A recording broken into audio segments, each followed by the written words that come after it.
Bueno, Sebastián, queremos agradecerte en nombre de la Fundación Colombia con Memoria por haber aceptado este espacio, por haberte acercado a nosotros también y darnos la oportunidad de poder hablar y conocer, digamos, un poco pues, sobre ti y sobre todo, digamos, agradecerte esa disposición que has tenido para acercarte digamos, preocuparte por las víctimas de Pablo Escobar, ¿no? En ese sentido, hoy decidimos invitarte para hacer esta primera entrevista con la que queremos recoger insumos para la elaboración del informe de la Comisión de la Verdad que estamos preparando, de tal manera que queremos acudir un poco a tu experiencia, digamos, a tus recuerdos de esa época y sobre todo a todo aquello que has encontrado para la elaboración de los documentales y los libros que has hecho del caso de tu padre, ¿no? Entonces, pues me gustaría que nos contaras un poco cómo recuerdas esa época entre 1987 y 1993. Muchísimas gracias, Gonzalo. Para mí es un compromiso moral hacia todos ustedes, hacia todas las víctimas, todas las familias de las víctimas del atentado contra el avión de Avianca, que son 107 familias. Mi intención, como ya lo sabes, a lo largo del tiempo ha sido contribuir desde mi lugar, desde mi experiencia y desde el conocimiento que pude tener para contribuir al esclarecimiento no solamente de este, sino de un montón de actos criminales perpetrados por mi padre y que pues me he propuesto a la tarea de colaborar con las víctimas para que todos puedan ir encontrando la verdad de lo que sucedió en aquellos momentos. Así que respecto de la pregunta que tú me haces, esa época entre el año 87 y el 93 yo diría que enmarca con claridad una época en la que el terror se apoderó de Colombia de la mano del cartel de Medellín. Es decir, mi padre terminó ostentando un poder militar y económico tan grande que se dio el lujo de someter a su antojo y a su voluntad al Estado colombiano, a las instituciones democráticas, a través de un montón de mecanismos. Uno es el soborno, el miedo, las presiones y las extorsiones que de manera sistemática ocurrían para que mi padre pues lograra su cometido. Es una época que yo recuerdo donde la violencia va creciendo de manera exponencial, se va exacerbando. Mi padre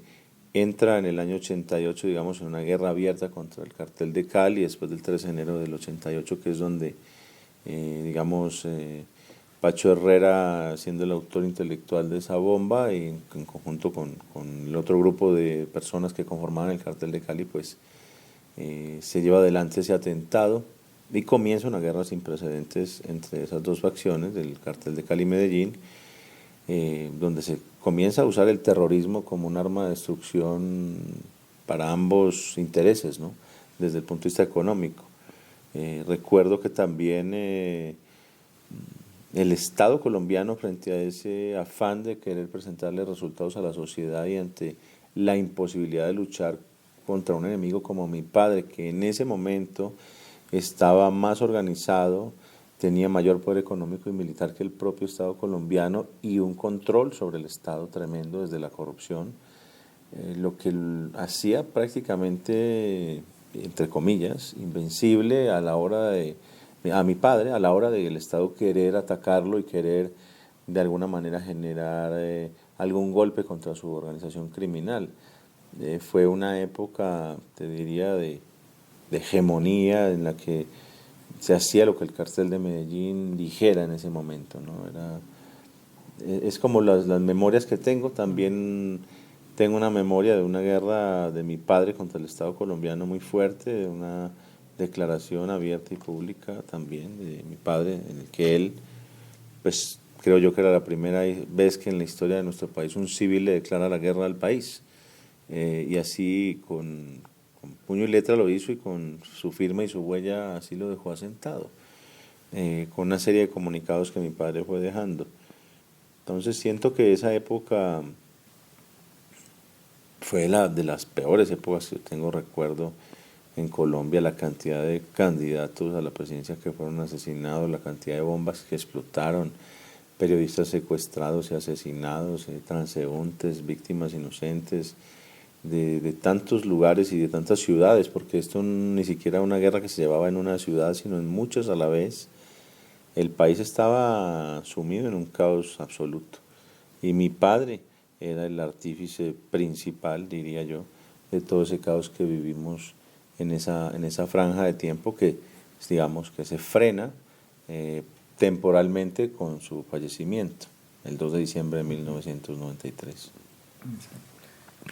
Gracias. Mencionas, digamos, algo que es, digamos, cómo se inició esa guerra frontal contra el Estado, ¿no? Pero, digamos, no es, solamente era tu padre, sino era toda una organización y digamos que eso generó algún tipo de alianzas y entre otros sectores, ¿no? ¿Cómo definirías la relación que pudo existir entre el cartel, los hermanos Castaño, el paramilitarismo y algunos agentes del Estado, por ejemplo, como el DAS? Pues mira, respecto a tu pregunta, los orígenes del paramilitarismo tienen que ver con unas historias que yo he contado en mis libros, tienen que ver con una decisión, digamos, del movimiento 19 de abril de izquierda, digamos, de secuestrar a familiares de narcotraficantes para financiar su propia revolución. Enterados digamos, los jefes de los carteles del narcotráfico de esta decisión de este grupo subversivo, la reacción inmediata es de generar un grupo del cual mi padre es cofundador o creador, que es el MAS, Muerte a Secuestradores, y ahí comienza la era del paramilitarismo en Colombia, donde mi padre, en una reunión en la Hacienda Nápoles con un montón de personas que tenían vínculos con el Estado, el Ejército, la policía, los servicios secretos y demás, frente a esa nueva amenaza de secuestros que se venía contra las familias de narcotraficantes, pues mi padre decide financiar la creación de estos grupos y en esa reunión estaban los Castaño, a quienes él les delega y entrega justamente todo ese poder del paramilitarismo en ese momento, por la relación que ellos tenían, digamos, contra la guerrilla, por el daño que la guerrilla le había hecho a su padre y a sus propiedades y demás. Tenían una guerra, digamos, a muerte, librada a los Castaño contra toda la izquierda de Colombia, una guerra que casi llevó al exterminio de muchos partidos políticos vinculados a la izquierda en ese momento. Entonces, es innegable que había una relación entre las instituciones del Estado. No puedo yo hablar desde la generalidad y decir que el 100% de las instituciones del Estado estaban, digamos, infiltradas por mi padre. Sería irresponsable decir algo así. Pero sí puedo sentir por lo que se veía, por lo que era claro, por las libertades con las que mi padre se podía mover, aun siendo un prófugo de la justicia, pues era evidente que tenía un control sobre la autoridad local, sobre la policía, sobre los servicios secretos, que de alguna manera pues no estaban pudiendo proceder contra él, sea porque él tenía un control desde la corrupción y desde lo militar y desde el poder político, pero la realidad es que no estaban haciendo nada por detenerlo a él. Yo iba y visitaba a mi padre en esa época a la oficina y yo sabía que era un hombre buscado por la autoridad y la policía entraba a su oficina a cobrar su sueldo mensual simplemente para no capturarlo. Entonces era como una cosa que ya estaba, se podría decir, institucionalizada desde el propio cartel del pago de sobornos mensuales a determinadas personas del Estado para garantizar pues esa cierta impunidad, ¿no?, en el manejo, tanto en el desplazamiento de mi padre por la ciudad de Medellín, como me imagino yo también en el desplazamiento de sus hombres y de sus intereses criminales, ¿no? No solamente era una corrupción que velaba porque a él no le pasara nada, sino que también velaba porque tuvieran éxito sus empresas criminales. De esto hay una realidad. Colombia nunca ha estado interesada en investigar la relación entre la política y Pablo Escobar. En este país siempre se hablaba de parapolítica, de FARC política y en algún momento ahí de a poquito de narcopolítica, pero de eso no quieren hablar mucho porque me imagino que habrá mucha gente que salir a responder. Y de eso no se ha dicho nada. La relación de mi padre con los políticos de Colombia realmente no se ha investigado. Y no creo que así suceda, lamentablemente. Muchas gracias. Bueno, digamos, en alguno de los libros que has escrito, en el de mi padre, mencionas un poco algunas condiciones o circunstancias que facilitó el atentado del avión de Avianca, ¿no? ¿Qué crees que motivó ese atentado y cómo recuerdas, cómo definirías ese hecho? ¿Qué fue lo que pasó? Mira, el, para mí el atentado al avión de Avianca nace del deseo de mi padre de asesinar al presidente César Gaviria, que en aquel momento todavía no era el presidente, era el candidato que había reemplazado a Luis Carlos Galán, quien también había sido asesinado, digamos, por órdenes de mi padre. Y desde ese lugar uno siente que siempre los hermanos Castaño estuvieron cerca de estos grandes atentados. Siempre por alguna razón mi padre tuvo una manera de ser conmigo que no tenía ningún problema en irme contando, después de que hacía todas sus fechorías, no tenía problema en venir a decírmelo. O que yo veía las noticias con él y veía que lo acusaban de un crimen atroz y él no tenía ningún problema en decirme yo sí soy responsable de eso o no lo soy. De manera tal que en algún punto pues empecé a conocer otro país, el país detrás de las noticias, el país detrás de Pablo Escobar mató a Bernardo Jaramillo, Pablo Escobar mató a Pizarro León Gómez, Pablo Escobar mató a Antequera, cuando habían sido los Castaño. Y Pablo Escobar sabía eso, pero Pablo Escobar no se atrevía a decirlo por las consecuencias que traería para él, que lo enfrentarían a muerte con tres hermanos que eran vitales para su organización y muy necesarios para él seguir demostrando todo ese poder intimidatorio frente al propio aparato del Estado. Entonces, yo siento que mi padre toma la determinación después de que busca mil maneras de destruir a Gaviria y de asesinarlo. Hay unas grabaciones de mi padre que yo he publicado en el documental Pecados de mi padre, donde él claramente le está comentando a alguien que no sabemos quién es la otra persona al otro lado de la línea, que él lo que siente es que tienen que crear, y esas son palabras textuales de él, un caos muy berraco. Y que para que nos llamen a paz, decía mi papá. Es decir, que si había una intención, por lo menos en lo que respecta a mi padre, de generar un caos a partir de la violencia y el terrorismo en este país, paradójicamente para que le prestaran la debida atención y se sentaran a negociar con él.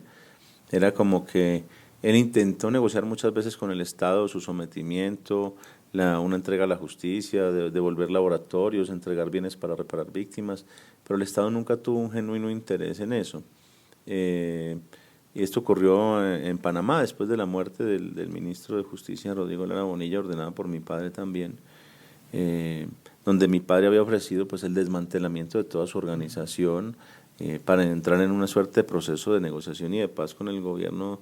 del entonces Betancourt, a ver si era posible pues encontrar una salida negociada a todo esto. Sin embargo, pues los Castaños siempre estuvieron muy cerca de mi padre, tuvieron una amistad basada en ese apoyo que les dio inicialmente para la creación de los grupos paramilitares. Obviamente, la función paramilitar hizo que intereses del Estado e intereses de los paramilitares coincidieran en un punto, como era la destrucción de todos los grupos de izquierda, los subversivos. Entonces, al tener objetivos militares en común, pues eso facilitó digamos, un acercamiento en las relaciones entre ambas facciones, digamos, desde el ejército, y una afinidad hacia los hermanos Castaño desde la autoridad, porque de alguna manera eran quienes siempre hacían el trabajo sucio del Estado, eran quienes siempre entraban de primeros a las casas o a los pueblos a hacer las masacres, a hacer esas tareas que ellos denominaban de limpieza, donde masacraban personas. Entonces, desde ese lugar hay una clara, a mi juicio, ¿no?, vinculación y colaboración que es muy difícil establecer responsabilidades personales, pero sí era evidente que que mi padre tenía un control de muchos sectores del Estado, desde quien cobraba los impuestos hasta el juez sin rostro, o hasta el fiscal sin rostro, o el procurador, el que fuera. El Senado, pues es que no vamos muy lejos. Mi padre llegó a tener un poder tan grande sobre este país que leyes se hicieron a su medida, decretos salieron a su medida, la Constitución a base del miedo, de las bombas que puso, de los constituyentes que compró, de toda la corrupción que patrocinó, logró su principal cometido, que era abolir la extradición de colombianos. Entonces, a lo largo de los años se fue, digamos, amangualando el Estado con la organización que mi padre iba dirigiendo. Y esas relaciones pueden haber quedado o no, eso es algo que desconozco, pero mi padre sí, evidentemente, ningún hombre podía haber ostentado un poder como el de él si no hubiese tenido la ayuda de ciertos sectores del Estado que estaban recibiendo un beneficio a cambio. Bueno, Sebastián, de todo lo que nos comentabas ahorita, hay un factor, digamos, transversal, y es el tema del narcotráfico, ¿no? Que, nosotros recordamos de pronto el día del entierro de Pablo Escobar, una tía tuya en una entrevista que le preguntan si con la muerte de Pablo Escobar se acababa el narcotráfico en Colombia, y no, lo que vemos es que se han recauchado diferentes actores, sí, y se ha convertido el narcotráfico como en un dinamizador del conflicto armado, ¿no? ¿Cómo es el tema del narcotráfico en el marco del conflicto armado desde la década de los 80 hasta ahora? Bueno, te diría que para mí el tema del narcotráfico no lo podemos desvincular de la prohibición, que es por decreto quien mayor cantidad, digamos, de dinero le imprime al negocio como tal. El narcotráfico, siendo un negocio tan lucrativo, permite la financiación de grupos al margen de la ley y ha seguido haciéndolo durante décadas. Recuerdo cuando Carlos Leder salió a decir algunas palabras respecto del narcotráfico, decía que él consideraba que la cocaína podría llegar a ser quien financiaría todos los movimientos de izquierda del futuro en la América Latina, y evidentemente así terminó sucediendo. Por supuesto no tiene una vinculación exclusiva con la izquierda, también sectores de la ultraderecha como el paramilitarismo también han hecho uso del mismo negocio para financiar la misma guerra. Una guerra en la que en definitiva pues quedamos los ciudadanos de rehenes. Creo que el mundo debe darse la posibilidad de revisar todas estas reglas del prohibicionismo.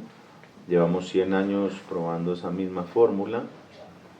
con resultados cada vez peores, cada vez más adversos y distantes de los prometidos. Siento que es hora de que nos demos la oportunidad de hablar de regularizar las drogas en vez de enfrentarlas desde una perspectiva militar, cuando se trata en realidad de un problema de salud pública, de una enfermedad que siento yo que tiene que resolverse desde la educación y desde la contención, pero no desde la óptica militar, que es la que nos ha traído esta guerra sin precedentes en la historia de nuestro país y en la historia de la humanidad. Siento que es momento de revisar esas reglas del juego para ver si realmente están cumpliéndose los objetivos pretendidos, que siento yo que el objetivo de cualquier Estado debe ser garantizar la paz a sus propios ciudadanos, pero el contexto legal prohibicionista lo que está garantizándole es la guerra a sus ciudadanos, y eso es lo que debería ser revisado. Gracias. Bueno, creo que hay un tema que ha surgido últimamente, es como una fascinación del público frente a la vida, digamos, de Pablo Escobar o de otras figuras, digamos, que han estado cercanas al narcotráfico, ¿no? Se han creado desde series, novelas, tours, ¿sí? Y sobre todo esto le está llegando un mensaje a los jóvenes que ven en esas figuras como modelos a seguir, ¿no? Exacto. ¿Cómo tú definirías este fenómeno y qué mensaje le enviarías a esos jóvenes que creen que esa es una opción de vida la de seguir esos pasos? Pues mira, yo me dedico justamente a buscar desmitificar todas las historias que se han tejido en torno a la figura de mi padre. Los grandes medios de comunicación han entendido que la glorificación de la actividad criminal de mi padre genera un altísimo rating, y desde ese lugar millones de jóvenes alrededor del mundo comienzan a observar de nuevo su nombre en las noticias. Pablo Escobar hoy está produciendo más noticias que cuando estaba vivo, literalmente. Hoy sale más en los diarios todos los días que antes, que cuando estaba con vida. Y esto tiene que ver con esta